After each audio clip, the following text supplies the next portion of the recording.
فلسطین کی آزادی کا مشن، یہودیوں کو قدم قدم پر دھول چٹانے والا، اکیلا ہی عالم کفر سے ٹکرانے کا حوصلہ رکھنے والا، پاک دھرتی کا ایک عظیم مجاہد، کفر پر لاوے کی طرح برسنے والے اس مجاہد کی طویل داستان سننے کے لیے چینل کو سبسکرائب کیجئے اور ویڈیو کو لائک کیجئے۔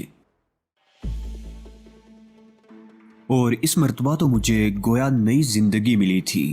اگر یہ فاصلے اتنے طویل ہو جاتے کہ زمین سے آسمان تک کا سفر کرنا پڑتا تو شاید میں خودکشی بھی نہ کر سکتا۔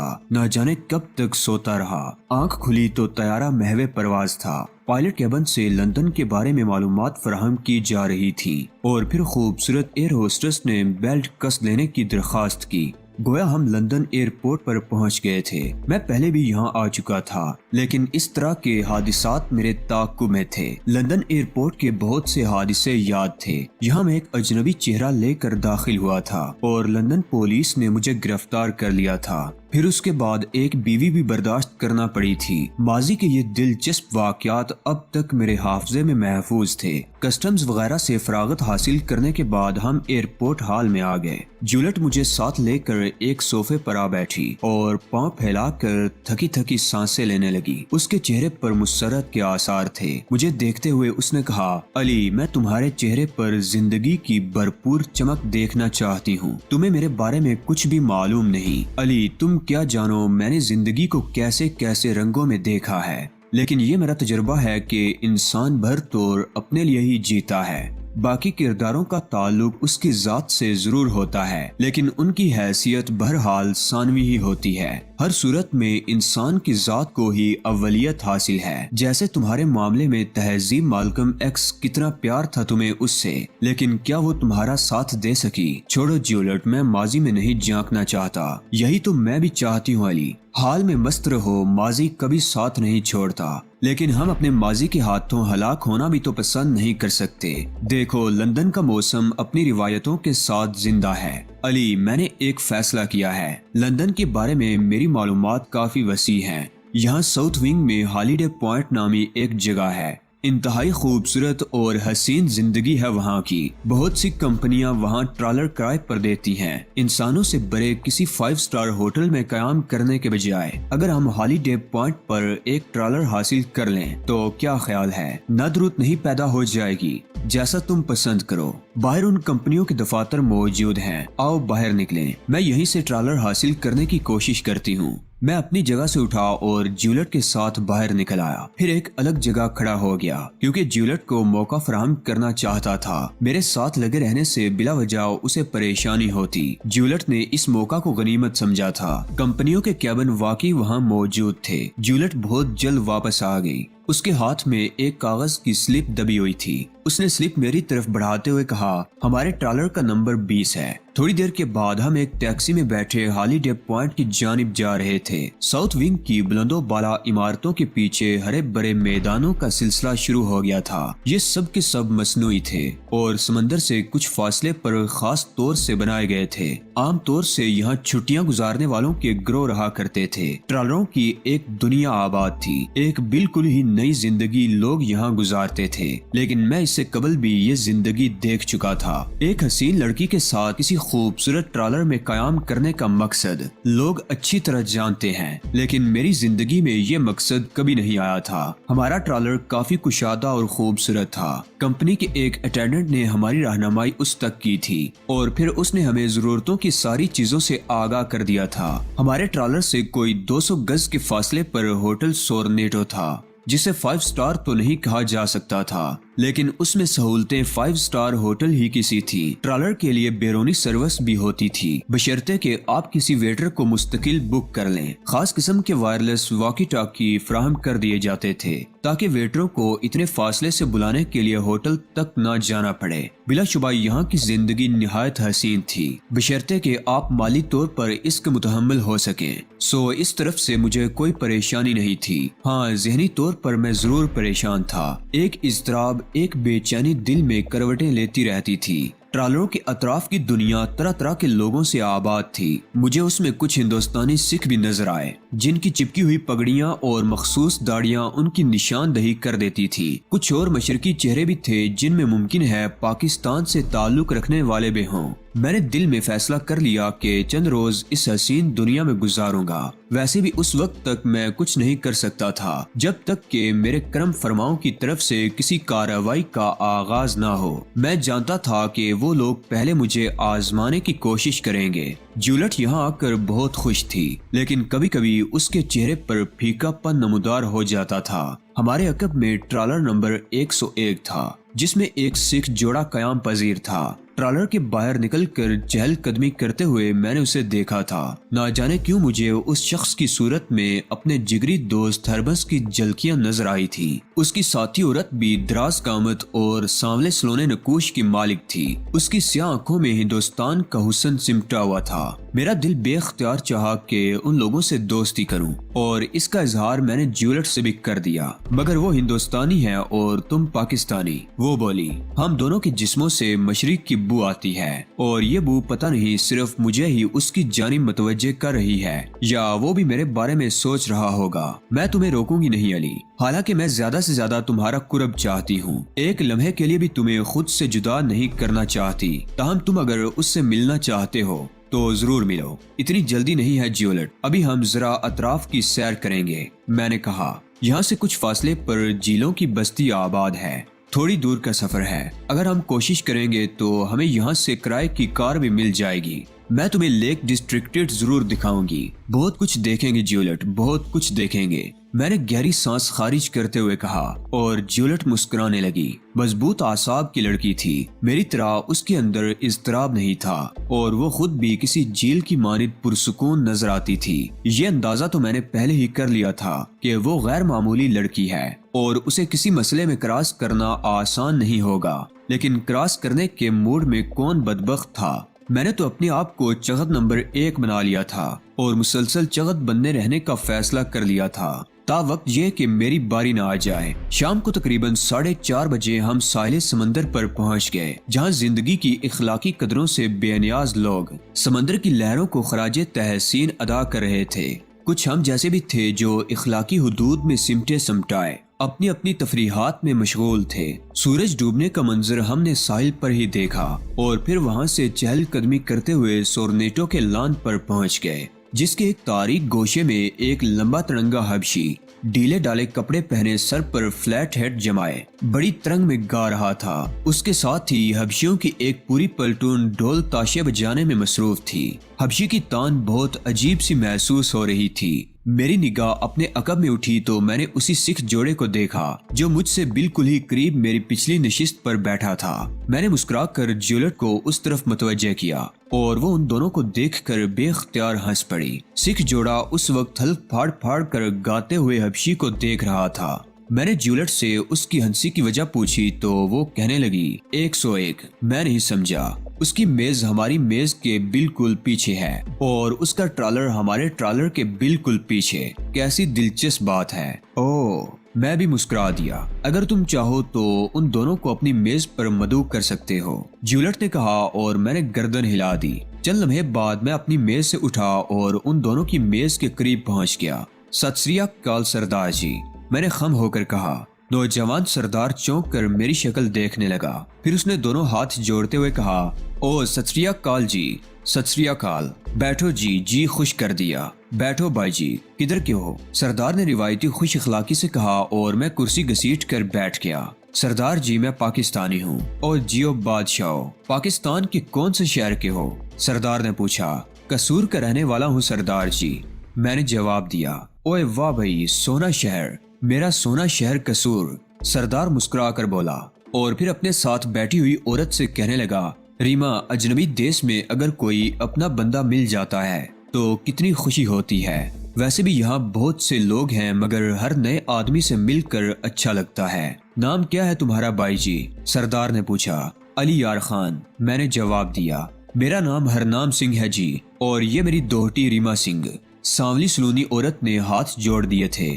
اس کے چہرے پر وہی روایتی ملاحت تھی جو مشرق کا خاصہ ہے۔ میں نے اس کی طرف بھی دیکھ کر گردن خم کی تھی۔ بابی جی، تھوڑا سا فاصلہ ہے میرے اور آپ کے وطن میں، لیکن اپنے وطن سے اتنی دور اس لندن میں ایسا لگتا ہے جیسے ہمارے درمیان کوئی فاصلہ ہی نہ ہو۔ سچ کہتے ہو بھائی جی، بالکل سچ کہتے ہو، وہ بولی۔ آپ لوگ لندن کس سلسلے میں آئے ہیں؟ میں نے پوچھا۔ بس جی، ہنی مون منانے آ گئے تھے۔ ابھی پچھلے سال ہی ہماری شادی ہوئی ہے، لیکن چھٹی اب ملی ہے، ہرنام سنگھ نے کہا۔ خوب، بس آپ کو دیکھ کر جی مچل گیا سردار جی۔ آپ ہندوستان میں کون سے شہر کے رہنے والے ہیں؟ خاص پٹیالہ کا، ہرنام سنگھ نے جواب دیا۔ بڑی خوشی ہوئی۔ میں اپنے دوست کے ساتھ بیٹھا ہوا اپنے علاقے کی بات کر رہا تھا، آپ لوگ نظر آ گئے۔ پہلے بھی میں نے آپ لوگوں کو دیکھا تھا اور بے اختیار جی چاہا تھا کہ آپ سے ملاقات کروں۔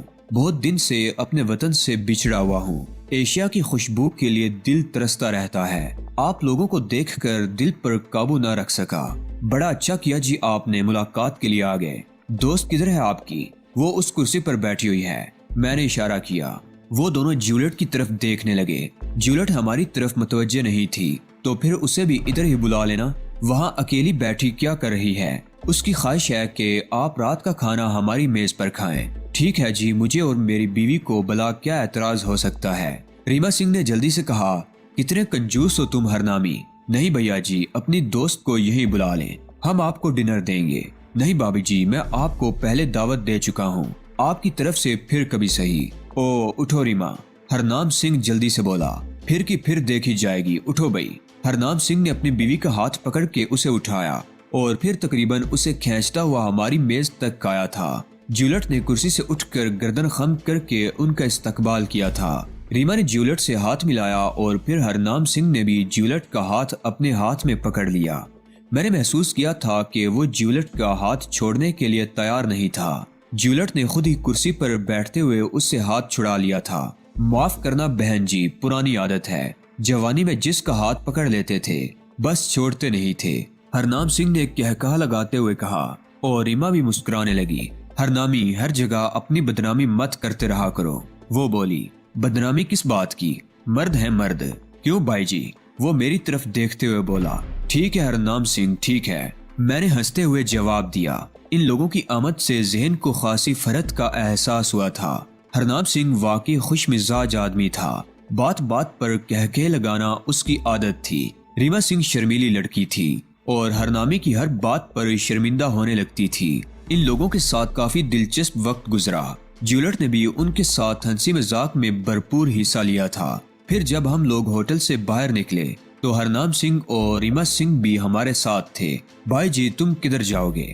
ہرنام سنگھ نے پوچھا۔ ڈنر تم نے ہمارے ساتھ کیا ہے ہرنام سنگھ، قیام ہم تمہارے ساتھ کریں گے، کیا خیال ہے؟ میں نے کہا اور ہرنام سنگھ چونک کر رک گیا۔ کیا کہتے ہو بھائی جی؟ ریما یہ کیا کہہ رہے ہیں؟ بھائی، اپنی سمجھ میں تو کچھ نہیں آتا۔ ٹھیک تو ہے، بات برابر ہو جائے گی۔ ریما سنگھ ہنستی ہوئی بولی۔ کیا کہہ رہے ہیں بھائی؟ کیا پروگرام تھا تیرا میرا؟ ہرنام سنگھ نے لڑنے والے انداز میں کہا، مگر اس دوران ریما آگے بڑھ کر جیولٹ کے پاس پہنچ گئی تھی۔ چلو جیولٹ، یہ تو یوں ہی بکواس کرتا رہتا ہے۔ ریما جیولٹ کا ہاتھ پکڑ کر تیزی سے آگے بڑھ گئی۔